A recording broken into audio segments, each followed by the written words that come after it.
So welcome to another class on Human Resource Management, Module 4, Part 1. And today I will be discussing with you on the importance of performance appraisal, need, objectives of performance appraisal, process of performance appraisal, methods and problems of performance appraisal practices in India.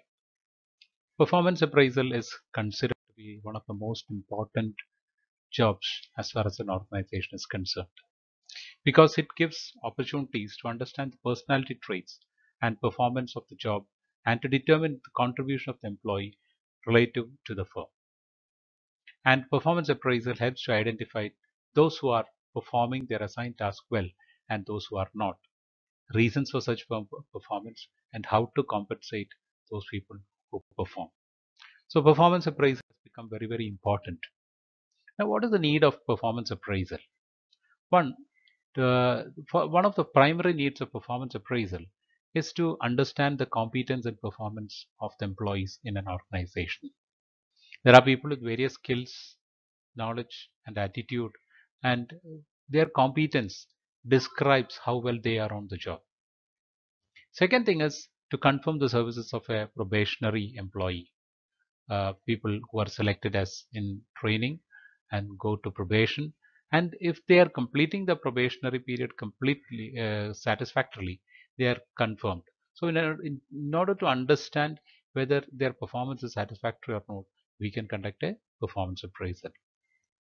To determine whether HR programs are effective or not, the organization may be having different types of workshops and seminars held to develop the employees. Now, when you conduct a performance appraisal, you know whether these HR programs have been successful or effective or not. To take management decisions on transfers, promotions, increments. Now, I'm sure all of you remember the internal mobility, and one of the important things in important era important things in internal mobility is basically promotions.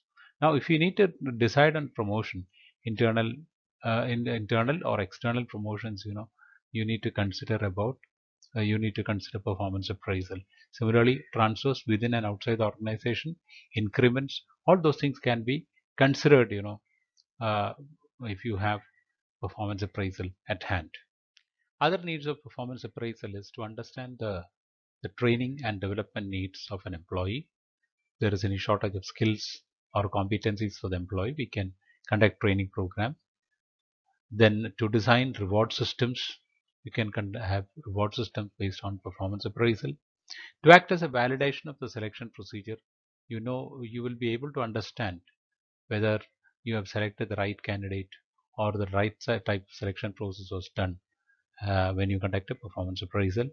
To analyze the strengths and weaknesses of an employee, to find out how well an employee is performing on the job, getting information to diagnose deficiency in employees regarding skills, knowledge, attitude, etc., and to prevent grievance as well as indiscipline activities also, which can arise in an organization and which can be controlled, which can be understood from performance appraisal, and steps can be taken to change those attitudes also.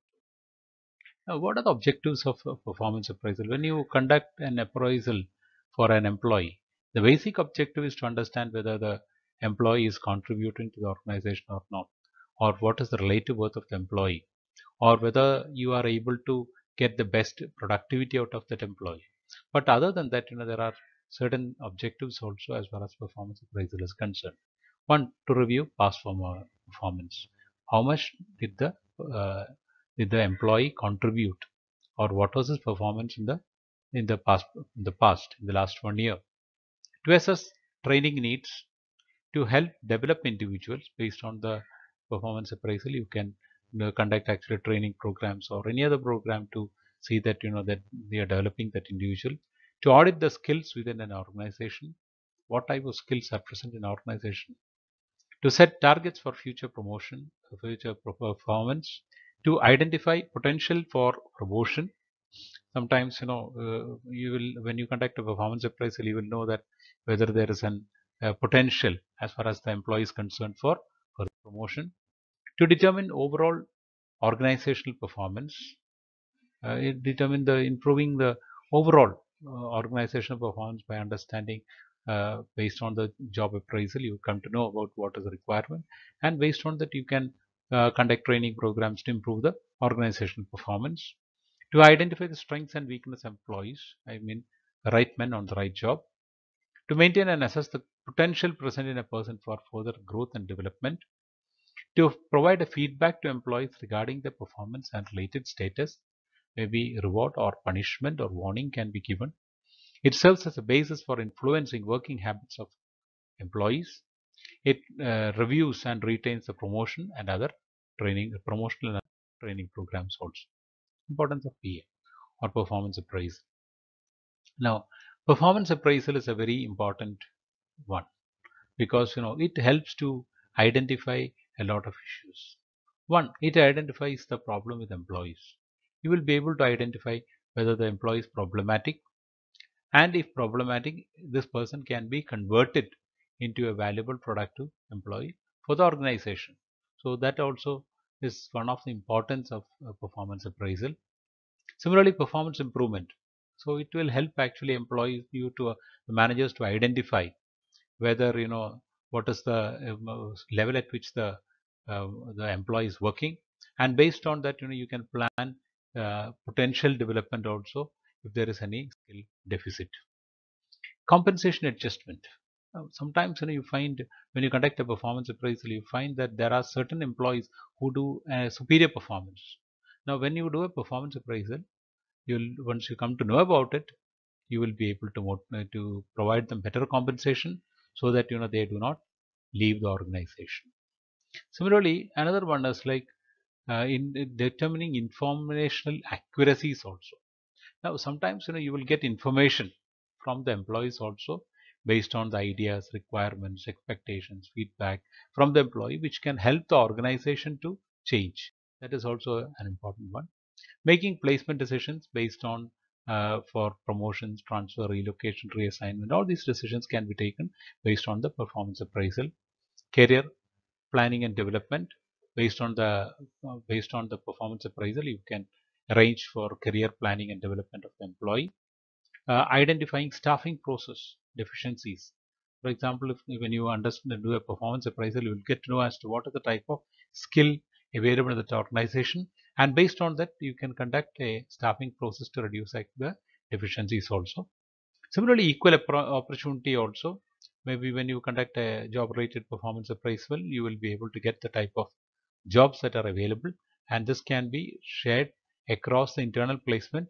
And let us we can also understand that there is no discrimination also being done, because if at all you do a discrimination, that will be revealed through the performance appraisal, and that division and that issues can be corrected also when you uh, corrected over a period of time. Performance appraisal process. What are the process in performance appraisal? That is what we're trying to understand. The performance appraisal process begins establishment of performance standards. Now, currently we use something called as personal development plan, where the employees are supposed to write as to what their plans are, what their ambitions are, what are their career aspirations are there, what is the type of workshops that they're planning, what is the type of work that they would contribute to the organization. All these things are being written down, maybe in consultation with the manager also, and both of them keep a copy. So that is the first step. Now, once you conduct cycle, and maybe this performance standard, you can identify it from your job analysis also. Based on that, job analysis is there, job roles are there, job design is there. All these things, based on this, you can create actually what are the expectations from the employee. And once these performance standards are established, it is either you have to communicate these are the objectives that you have planned and start working towards for achieving all these things. Then the third step in the performance appraisal is the measurement of performance. Now, so once you have the standards in place, uh, then you can start measuring it, and we may require a lot of information also from other departments sometimes also. So you may get information on actual performance by personal observations, statistical reports, oral reports, written. All these type of different reports are collected. especially statistical data, especially if it is a salesperson, you may require statistical data. Similarly, if it is customer service, you may take oral reports. Similarly, if it is a managerial candidate, you may even take or maybe from customer care, you may get written reports also. Then the fourth step in the appraisal process, the comparison of the actual performance with what has been done, and this is actually will give the true picture of how the employee is performing. And it is very important because there may be certain cases where people are totally violating the rules and uh, rules or conduct of the organization.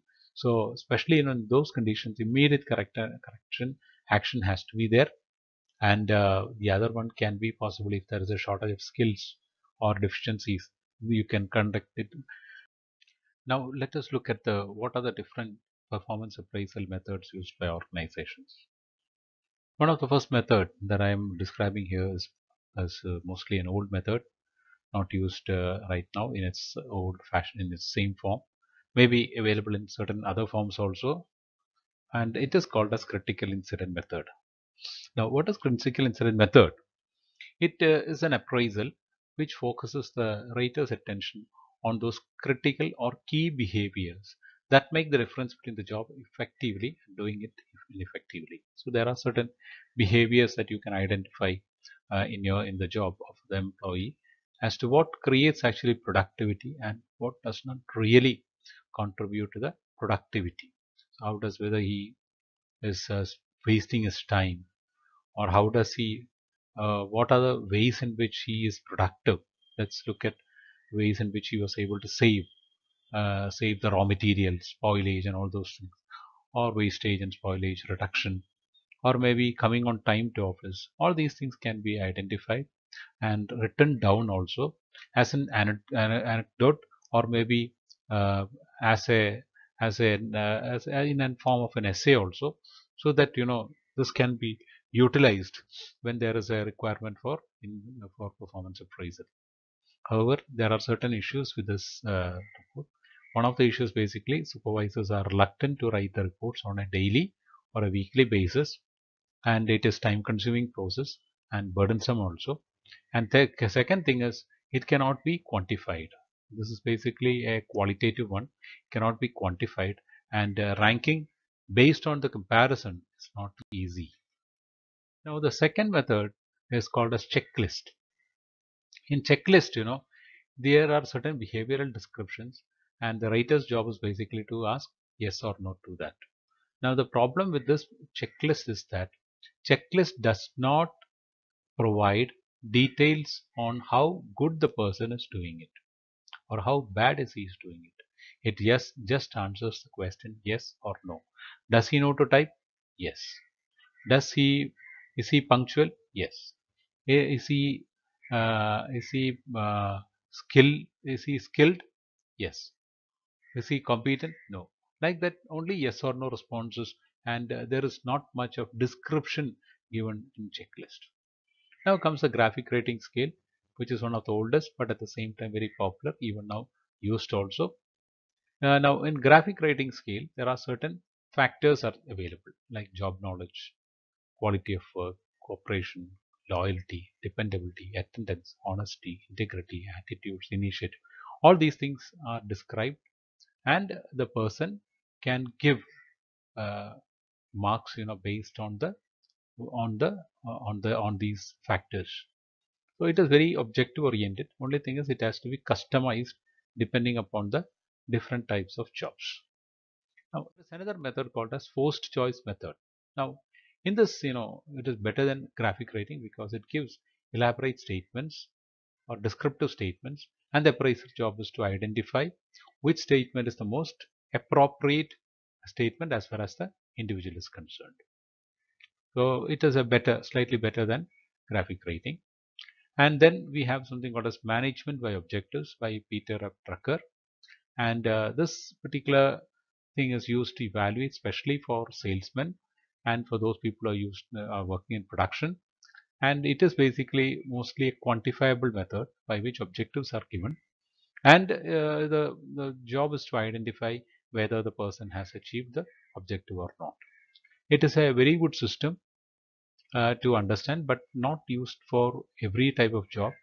Especially quantitative measurement is available, whereas qualitative measurements are not available with management by objectives.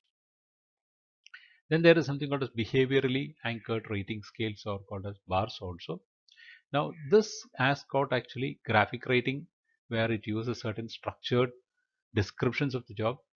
At the same time, it combines even critical incident also. So on the whole, behaviorally anchored rating scales or bars gives a good it's a good method for performance appraisal. Another method is called as paired comparison. Now, paired comparison is a method where you compare between two employees of the same level based on certain factors. Maybe you can even have factors from the graphic rating, and you can compare actually one person with the other, and based on that you give a rank. Maybe not just one to one, it is like one to a group of people. Like suppose if there is a group of let us say 25 people, the first person is compared with the rest 24, and based on that the ranking is given on different factors, and average, and you total it and get the average of that, and based on that you can calculate, we can do a appraisal method. And the last one is basically the 360-degree appraisal method, which evaluates a person's all those behaviors which makes him successful on the job. But this is very tedious and time consuming, and it is used usually in higher level where where limited number of employees are there. And this also takes information from various people across in the employees contact with various people, like could be the colleagues or maybe fellow members in customers. Similarly, similarly even reports maybe from customers, and everywhere it takes a very elaborate statement. Unfortunately, the thing is like very big performance appraisal method. As a result, it is used only in higher levels and for those employees which are of more value to the organization or chances of promotion. What are the benefits of performance appraisal? Let's look into both sides. One is organization side and the employee side. When you look at organization style, you would find that improved performance throughout the organization due to more effective employment.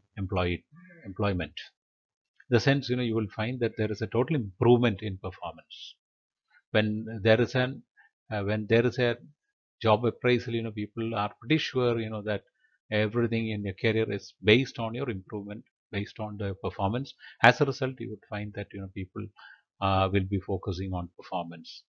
Second, it communicates organizations objectives, values, and as a result cohesiveness and loyalty between the employees as well as the managers increase. So that is another advantage. So better team building. What are the benefits of performance appraisal for staff? Now, one, when you conduct a performance appraisal, the managers will be able to identify what are the areas that the employee needs to improve, and this can be communicated to the employee. Second, long-term plans can be developed. Organizations will be able to create actual long-term future plan for the employee, and this can be in the form of training and making him suitable for higher positions. Training and development needs can be identified more clearly. A culture of continuous improvement and success can be created and maintained, because regular performance appraisal will enable the employee to improve his skills and competencies, so that there is a continuous improvement in his contribution to the organization. People with potential can be identified, and career development plans can be formulated for future staff requirement. Especially this talks about executive development, where people of potential can be identified, and they can be recommended for training and improvement also, and career development plans can be initiated for them. What is the advantage for the appraiser, the person who does the performance appraisal? One of them is like he will be able to, the manager or the appraiser will be able to develop an overview of the individual jobs and department. They will know as to what is happening as far as jobs and departments are concerned.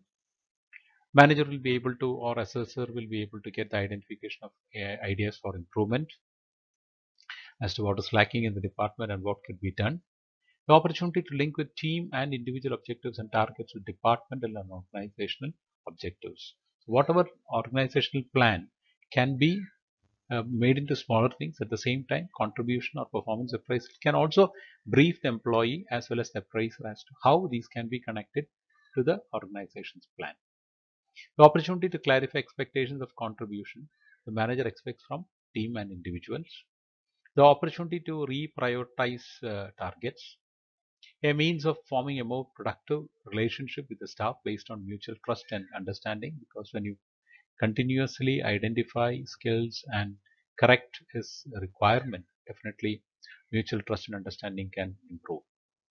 For the appraisee, the person who goes for the appraisal, increased motivation, increased job satisfaction, and increased sense of personal value be there. What are the problems of performance appraisal? Now, let me tell you that performance appraisal is not an easy job.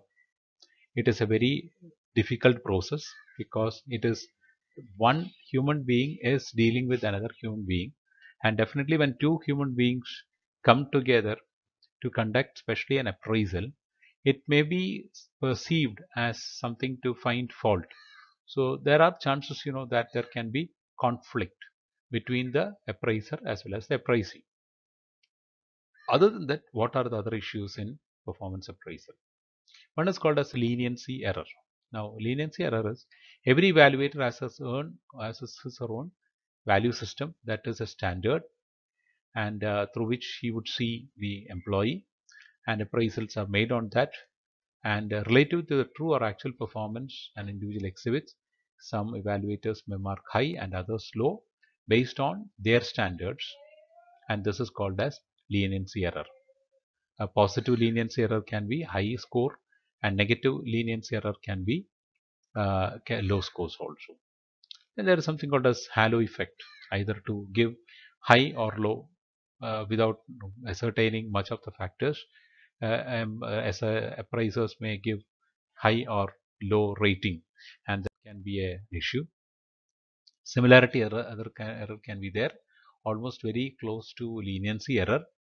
Maybe they may create the perceptions of what the evaluators have about themselves. They may think, they may also expect those from the others, and whatever they consider to be important would have to be considered, will be seen as important, others are not. So even if an employee is contributing good, maybe the employer, maybe the appraiser may not be able to identify it as good. So that is called as similarity error. Then there is something called as recency versus primacy, especially among the employees, who, when they understand that it's the time for appraisal, they work really hard to show that they are very productive employees, and otherwise, not. So that is called as recency versus primacy. Now we look at what are the type of performance appraisal in Indian companies. We have companies like Airtel and many of the US companies like Dell Corporation following rating scales. Then many of the PSUs and government organizations in India follow something called as SA appraisal, or very closely connected to your critical incident method. Some of the companies, multinationals, follow ranking method between their employees, and certain other multinationals follow paired comparison between one employee to the other. And in government organization, there is something called as confidential reports also, through which details are being collected. With all these, one of the problem that is there with all these performance appraisal is raters bias, which again is with something which has to be very carefully dealt as far as appraiser is concerned. So with this, we come to the end of performance appraisal. I hope you have understood it. If you've got any clarifications, you are free to contact me, and definitely I'll be able to give you clarification on performance appraisal. Thank you very much for being with me. Goodbye.